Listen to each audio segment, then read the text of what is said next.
Assalamualaikum warahmatullahi wabarakatuh.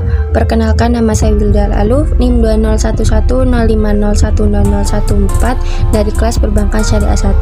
Sebelumnya saya ucapkan terima kasih banyak kepada Bapak Abdul Wadud Nafis yang telah menjelaskan materi tentang konsep dasar ekonomi Islam, dan dengan adanya materi ini kita bisa lebih memahami apa itu konsep dasar ekonomi Islam sendiri. Setelah saya menyimak video penjelasan dari Bapak Wadud tadi, saya mendapat sedikit kesimpulan serta tanggapan mengenai konsep dasar ekonomi Islam.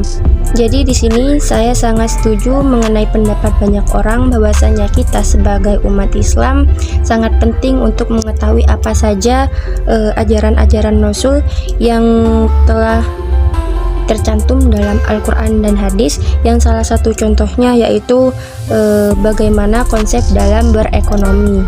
Karena di Indonesia, khususnya di masa sekarang ini, banyak macam-macam ekonomi seperti ekonomi kapitalis, ekonomi sosialis, serta ekonomi Islam. Nah, dengan kita belajar konsep dasar ekonomi Islam tadi, kita bisa membedakan mana ekonomi kapitalis, mana ekonomi sosialis, serta mana ekonomi Islam.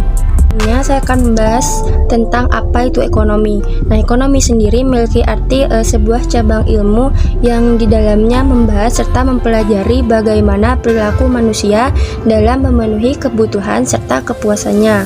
Dan ekonomi Islam memiliki artian bahwasanya sebuah cabang ilmu ekonomi yang di dalamnya membahas atau mempelajari tentang bagaimana perilaku manusia dalam memenuhi kebutuhan serta kepuasannya untuk mencapai falah berdasarkan nilai-nilai serta prinsip-prinsip Al-Quran, berdasarkan syariah, ijma, dan qiyas. Sesuai dengan pembahasan tadi, macam-macam ekonomi di Indonesia itu kan ada 3. Yang pertama ekonomi sosialis, kapitalis, dan ekonomi Islam.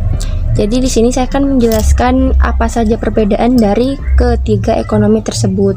Yang pertama, ekonomi Islam. Ekonomi Islam bersumber dari Al-Quran, As-Sunnah, dan ijtihad ulama.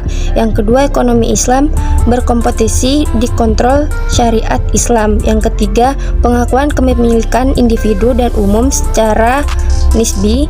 Yang keempat, kesejahteraan bersifat jasmani, rohani, dan akal. Dan yang kelima, mekanisme pasar bekerja menurut maslahah.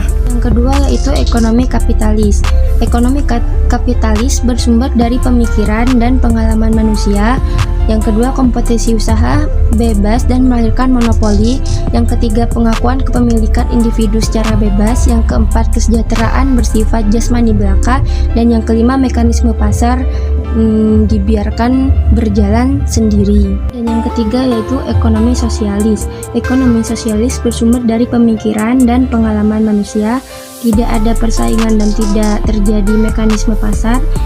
Selanjutnya, tidak mengakui kepemilikan individu. Yang keempat, kesejahteraan bersifat jasmani belaka. Dan yang terakhir, perekonomian dijalankan sesuai dengan perencanaan pusat oleh pemerintah. Sumber hukum ekonomi Islam dibedakan menjadi 4. Yang pertama Al-Quran, yang kedua As-Sunnah, yakni sesuatu yang dikerjakan oleh Nabi ataupun sahabat-sahabatnya. Yang ketiga Al-Ijma atau kesepakatan para ulama setelah Nabi SAW wafat. Dan yang keempat yaitu Al-Qiyas, yakni menyamakan sesuatu yang tidak ada dalilnya kepada sesuatu yang ada dalilnya. Selanjutnya kita akan membahas tentang dasar-dasar ekonomi Islam. Dasar-dasar ekonomi Islam dibagi menjadi 6. Yang pertama at-tauhid, yakni yakin dan percaya terhadap keesaan Allah Subhanahu wa taala. Yang kedua as-siddiq dan amanah, yakni memiliki rasa jujur dan rasa tanggung jawab. Yang ketiga mengakui hak individu dan hak umum. Yang keempat al-adl, yakni keadilan dalam ekonomi. Yang kelima at-tawazun, yang artinya keseimbangan, dan ta'awun, yang artinya rasa tolong menolong.